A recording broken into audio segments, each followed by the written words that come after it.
Welcome to Waaaghtaktiks. Today we'll be doing an Ork Combat Patrol unboxing. Of course, I'll compare this Combat Patrol to the prior Combat Patrol. I actually have them both physically here with me. And I'll be sure to share a list with the new Combat Patrol, two different lists, one if you have two of them and one if you run the singular. And I'll show you physically the differences between these two boxes. You know, I know some of you already have your assumptions, so let's get into it, as I do have a camera for this box set, my boys. So in this box set, you get the Beast Boss on foot, 3 squigs, and 20 Beast Snagger boys. Now, with everything coming out with the detachments, you can kind of assume what would be best here. A lot of people would be thinking the hunt already.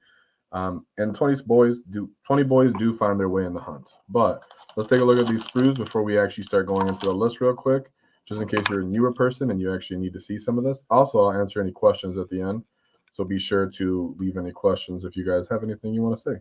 So, starting off with the Beast Boss. Now, Beast Boss, straight up, thick model, definitely very loved. He does have 2 profiles on his data sheet, just know.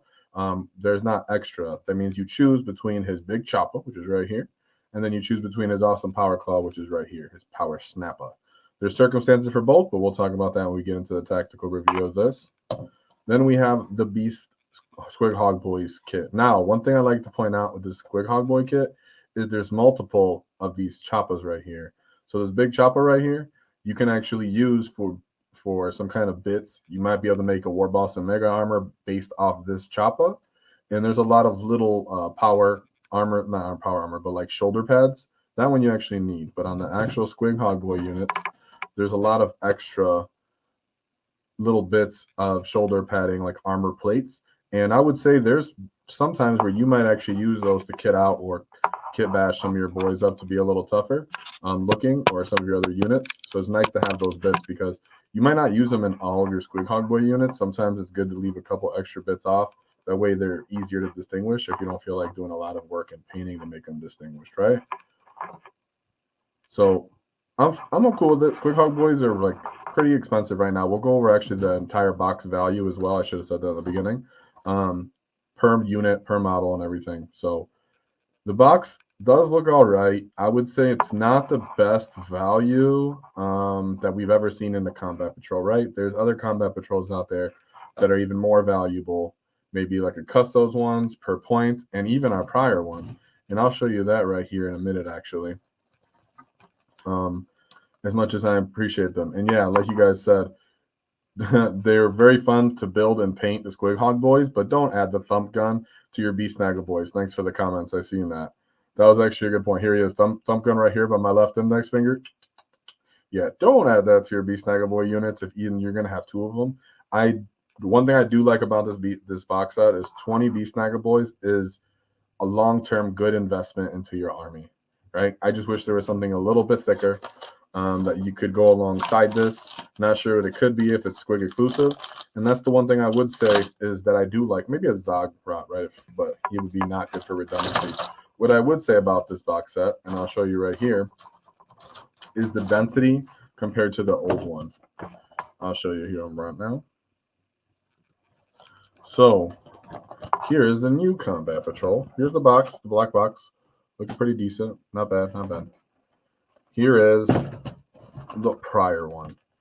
So you can see, even though I'm holding it like the buffoon, the density and the difference in this box. You got about a whole inch of box depth in the old Combat Patrol. Now, we'll take a look at why that is and why that might be. And guess what? It's most likely simply because the Death Dread. So in this Combat Patrol, we have the Death Dread, Death Copter, 20 boys, and a War Boss and Mega Armor. So this one, I would say, is more value per dollar, absolutely. Now, what you're not getting in this one is any sort of synergy, my boys. So if you're playing 1,000 points, you're like, well, I got a character that I can't add. I have one Death Dread that I'm probably going to just put in reserves, and then Death Copter's in reserves. Now I have 20 boys on foot. What do I do? That's one of the things that I would say is the strengths and weaknesses of these 2 Combat Patrols. The Snagger one has a clear theme and thing you can build off into detachment. I also want to say that the hunt is actually pretty solid for 1K. But this one It's solid per point, yet it has absolutely no synergy. Meaning, unless you're playing just strictly Combat Patrol, you're absolutely going to need to buy more models, more stuff, and transports and stuff like that to play the old one, the old Combat Patrol. It's a good investment to have transports, but just imagine you're running 2 different trucks or maybe a battle wagon instead of just going for a kill rig, which is a dual purpose model. So in this case, you have this Death Dread. Here he is, beautiful. I love my Death Dread. They come with cool bits. They come with little banner right up in there. They come with different armor plates that have multiple saws and weapons. It's really cool. They get flamers. If you're dead set on one, build, you have a bunch of bits left over to do other things. So that's the value on this one. I'd say a little bit better in kit bashing value for the old Combat Patrol. Just because you get a bunch of different saws. Then here's some Death Copters. If you didn't know, Death Copters were actually not built for a while. There were several years there where GW didn't even put any Death Copters out for sale. You can only get them from Assault and Black Reach. Therefore, this Death Copters was actually quite nice in value that GW made them easy to access and purchase. And they're pretty dope models. I mean, you can see it comes with a little basing right there that looks cool already on the base. They're cool looking just by their... Oh, one more thing I want to say. You can magnetize this right here, and this would actually be a great value to magnetize for your Death Copters. You don't want to bust up your Death Copters because it's going to go essentially right here. You can press the 2 together on both sides of this, put a magnet there, and then put a magnet here, and you have a nice magnetized blade on top. That way you don't break them. But if you do break them, just know it's all good because you don't need propellers to fly as Ork. Come on now, like, you don't need those. They're just they're just a nice bonus. Now, the new boys kit. Of course, we know about all the different detachments there are that actually all want to use boys, as boys now have sticky objective. I do advise getting this box set for its nice non-mono pose type units, but I would say the best value you might get here is getting the old box set as well, and then trying to put some of their arms and bits on here. That way you don't have just shooters. So yeah, I would say it looks cool. They look beautiful. I don't own any of the new boys, but that's only because I already have about 120 of the old boys. Now, we all know what is actually truly most valued and sought after in this box set, the old one, is the War Boss in Mega Armor. So this Git is impossible to find right now as the time of speaking because all the Mega Bosses have been picked up because Bully Boys are fantastic. So how is this box set in value? Per point, it's fantastic. Better than the old one, new one. But as for synergy and what you're building around it, it's going to leave you kind of hanging high and dry. If you ever try to leave out of your Combat Patrol and you're trying to be like, I'm going to play 1,000 points, you're going to have a non-synergistic army, which will only really have any value in the War Horde.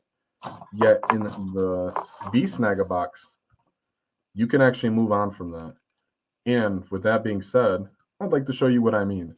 So that was the slide when I had the 2 Combat Patrols. Side by side, we showed how big they are. There was an inch in depth. Now, as for the value in these, you get 2 10-man units of Beast Snagga Boys. It's 105 points at the time of recording for this. It's $60 per box of Beast Snagga Boys. Right off the bat, I'm going to say between both Combat Patrols, if you get either, the value you get is that you're getting a reduction on the cost of your big 10-man units. Even if you're not a Horde type person, having a couple 10-man units or just availability of 1 20-man unit of Beast Snagga Boys and or just normal boys will be high value. When there was the Catan problem going on, 20 Beast Snagga Boys near gas re-rolling for lethals was a huge combination that could shoot through Catans. So that's why it's actually pretty dope here too. We have a 1 Squig Hog Brick unit, 160 points at the time of this recording for the 4 models for $65. That went up. And these are subject to possibly go up again another $5, $10 if GW raises prices, as they're alluding to.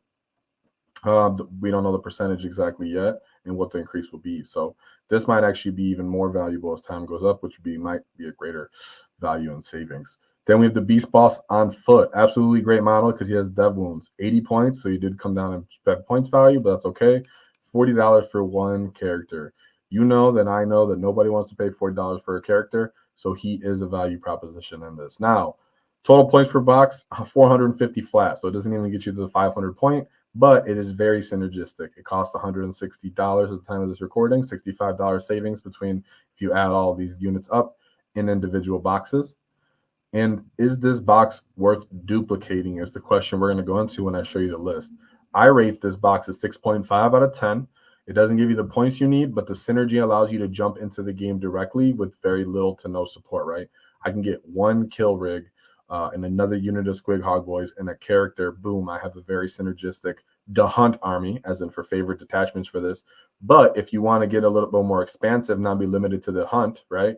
You can go Warhorde with this. These units do have good synergy and mobility in the Warhorde. What I would say is, just for anybody that's just starting, 500 points, let's say, I'm very strongly in favor that the Hunt finds its way to shine in a 1,000 point game, 1,200 point game, maybe a 1,500 point game.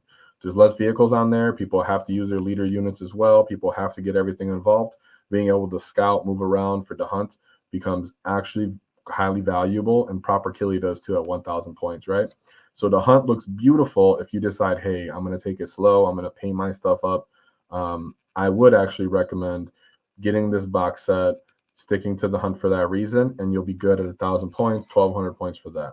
But if you're choosing to have a nice expansive Ork collection and you want to have just a little bit of everything, flavor things out, paint things up because you like them, then you might want to go Warhorde. And if you're going to go Warhorde, we'll talk about that. So as for the first list, we talked about the Hunt. Here's a 1,500 point list of the Hunt. And then we'll go into what happens if you duplicate this box set in the second list that we're going to go over. So on this first list, you have a Beast Boss on foot with proper killie, Beast Boss on Squigosaur with Glory Hog, and then a Mazrog Scragbag. Now, could you choose to drop Mazrog and just bring a normal Beast Boss on Squigosaur with -1 to wound? Absolutely. I chose to bring Maz because having -2 AP for his multi-damage means he can chew through vehicles quite devastatingly, and it feels good. 2 10-man units of Beast Snagga Boys independently, 2 units of Gretchen, 2 Kill Rigs, 2 Squig Hog Boys, 2 Storm Boy units. Breaks out to exactly 1,500 points, and it's a very clean list. This is something where it will give you enough tools to play the mission. You'll get a little bit of shooting from the kill rig. You can reach out at 1,500 points and actually put nice damage from your las cannons into them. And then you're not over-investing in Squig Hog Boys. Therefore, you do have 2 units of them here. And of course, the Beast Snagga Boys can go on the rigs. One gets a character, one doesn't. Very nice and simple. Always get Gretchen. Always at least buy 10. 1 box set, if not by 2 box sets. So not a bunch of duplication in this list, but it does give you what you need to play the Hunt to some extent, right? But what happens if we decided I want to go Warhorde, and in this case, what if I wanted to double down but didn't want to get too crazy with my point value, right? Let's say I doubled down on this box set because I'm trying to save money, but at the same time, I want to get over 1,000 points. I want to get near 1,500 points, and I want the least amount of expansive purchasing after this. If you look at this list I put forward, it's the Warhorde.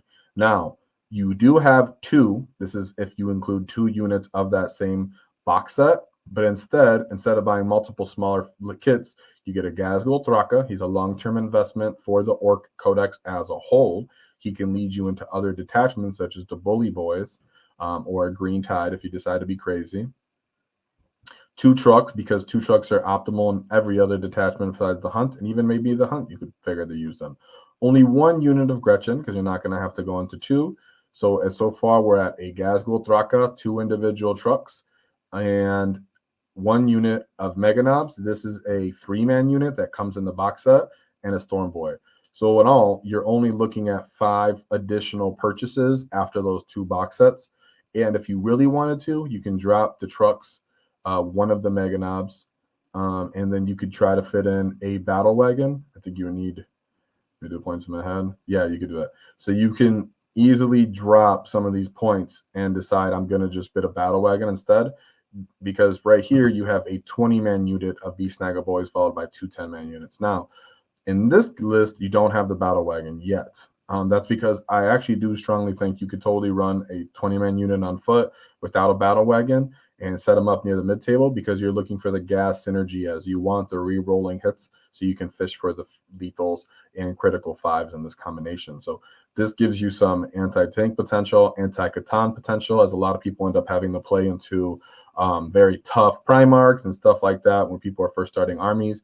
You might actually enjoy having a brick that compounds with gas lethal and re-rolling with crit 5s from Unbridled Carnage. So this list is, I want the least amount of purchases after my 2 boxes. Let's say I got them for my birthday. 2 different people gave me 2 box sets. I want to get a couple things here. Get a gas, get a Meganob unit, eventually find some trucks, and then some scoring potential units. You know, you can choose to bring bikers instead of storm boys, hypothetically. You just need to fiddle these points around and drop some detachments and stuff. I mean, enhancements, because I do have enhancements of Follow Me Lads and Cunning But Brutal to get to exactly 1,500. So this list is a good starting point if you had both and you chose that you want to expand your orc list out, but you're going to do it in a slow, reasonable manner and not just go out and try to buy 5 boxes of Mega Nods or something, right? This is what am I doing if I bought 2 of these box sets? I have to hobby them up. I have to paint them up. I have an escalation league.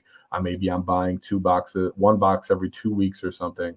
You know, get out there, get a Mega Nod one, maybe get a Gretchen and a Storm Boy one another day, find a truck somewhere online, stuff like that. So that's how I feel about this list.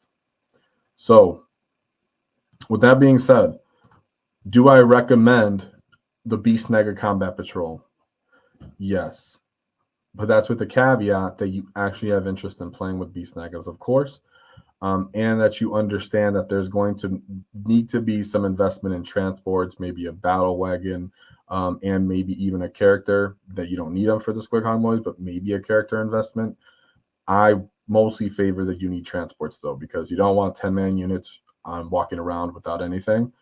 And if you do choose to use 20-man unit, they could do great in the battle wagon and pop out, right? So still an excellent combat patrol box. Is not as much direct value, dollar per dollar, point per point, as the old one. Not as much kit bashing units, but as way, way more synergy. That's why I still get a 6.5 out of 10, and I recommend you get it. So if there's anything I left out, be sure to leave them in the comment. This is the first time I'm doing something like this. You know, we want to appeal to the newer players, as we like to talk about that we're not necessarily just a competitive channel. We're a competency channel. We want you to get into the hobby and feel good with playing whatever you want to play. We want you to be involved and not feel overwhelmed that you need to chase the meta. That's why it's important that we let you know and tell you how to play these units, what units you would use, what synergy you would want with them, which detachment. So if there's anything I messed out, be sure to leave it in the comments. Let me know how you feel, as the Squig Hog Boys are real. And that being said, I'll take a quick look at the chats and see if I missed anything. Welcome to everybody who's here. Whoa! To all the gets that showed up with all the WAAAGHs in chat. I'm getting overwhelmed with all this WAAAGH energy. Goodness. And shout out for you and Aussies, Rock Lobster, for being here. It's noon. I appreciate that. Squig Hog Boys are super fun to paint. And of course, the Death Copter meme of 18 Death Copters is good and real. And shout out to Wicked Joe for the 5 gifted memberships. Whoa! If any of you gets in the chat are still looking gray, that's not okay, because we just got some 5 gifted memberships. Join the Green Tide. Be a squig, be a runt, then be a squig, become a boy one day. And of course, we appreciate you guys as always. I'll be taking my boys out for a ride this weekend. We'll be coming in with more tactic videos. It is time for me to get stuck in. And someone brought in that I thought this would actually be fine to say. You can save on buying grots by bringing them tokens from other kits and other units. What he means is there's other units that give you a random amount of little grot-like units on bases, but they're just tokens, as in they don't actually have model count value. One exact example would be mech guns. They come with a crew, and the crew's not actually needed necessarily in there. And then you could say with commandos, you have the distraction grot. You could stick him in there too, stuff like that. So if you have access to that, you want to build that way, you can too. So shout out for the Great Wall. I appreciate you, Gids, but there's always one thing to keep in mind. Is don't cross a wall, because we knock you